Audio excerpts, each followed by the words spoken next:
Hey everybody, once again it's Jeff for TorWars.com, and I'm interviewing the one and only, the very fatigued, the nearly sleepless Stephen Reid. Stephen, we're here at Comic-Con. How you doing, brother?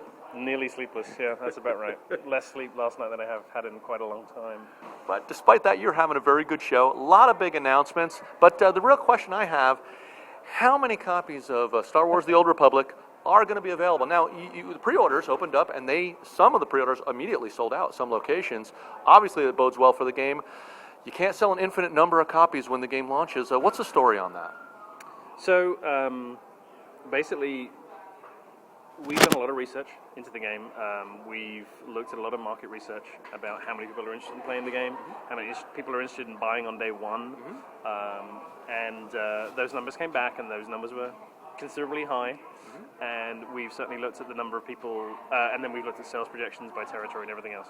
And there kind of comes a point where you have to say, you know what, if we are going to maintain the kind of level of service and the quality of service that we want to have, which is extremely high, then you have to consider that you go beyond a certain point, and then that level of service is going to suffer. The difficulty is that you're dealing with an awful lot of countries, and you've got to staff up in a whole bunch of different areas to make sure that you can cope with that. And we are staffing up considerably, but there is a point at which you have to say, okay, well, is this what we want to do? And we have a lot of people on the team with a lot of experience from previous MMO launches, and we're looking at that and looking at all their sort of collective wisdom, and we're trying to do the best for the customers. It's about quality of service and making sure that we don't have a bad launch, quite frankly. We want it to be a good launch from the beginning, and we want people to enjoy the experience. So we're doing every single aspect of pretty much everything we do in planning for launch is about quality.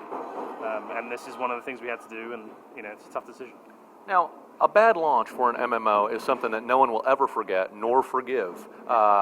You mentioned that just now. I mean, that has to be weighing pretty heavily on your mind. Yeah, of course it is. Yeah. I mean, it's extremely serious, and we all know that everybody wants to play the game. There's no doubt about that.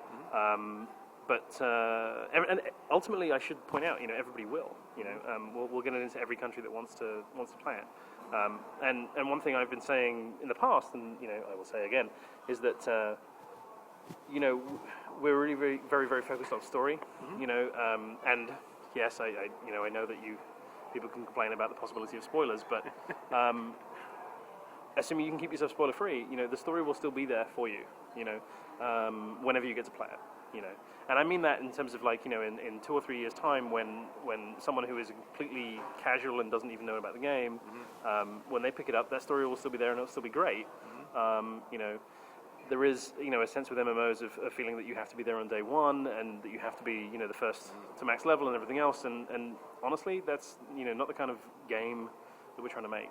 We want the journey to be exciting and worthwhile, and the conclusion is still hopefully exciting and worthwhile, but it isn't what the entire game is about. It's not a question of the game starts at the end. We want the game to start at the beginning of the game and to continue all the way through. Now, it's a bit of a loaded term, and I don't mean to misuse it, but what about something like a staggered launch? You have an initial number of copies of the game, and then as you gear up and as you're able to staff up and assess the need, you release large numbers of other copies as you go, kind of in a staggered way. Is that the plan, or is that what's on the table? I really can't talk much about post-launch stuff. We intend to get to other countries and other territories, and we're gonna get to that, and when we're able to talk about it, we will, So yeah, the plan is to continue to roll out and to hit more countries, but to maintain that high quality of service all the way through. Okay. And to do whatever it takes to do that as well. I mean, this is an example of taking a very serious decision, which we made. And BioWare's, I'd like to think BioWare is known for making serious and important decisions in their games, I suppose. I mean, it sounds kind of strange, but that's the point. We're committed to it, right? In the same way that, and I've really had this kind of made clear to me since I've been at the company. Polish, for example, people seem to think polish is like this casual process. We've talked about this before. Right. It's like incredibly important to BioWare. Right.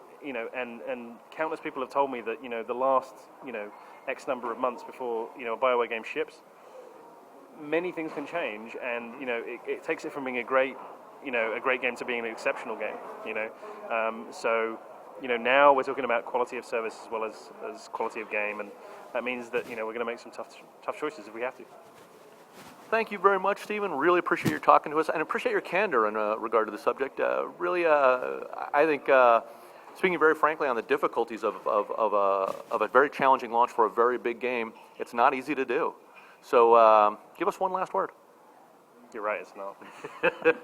Once again, folks, this is Jeff Hollis for TourWars.com, and I am with the very taciturn Stephen Reid. Thanks very much for watching.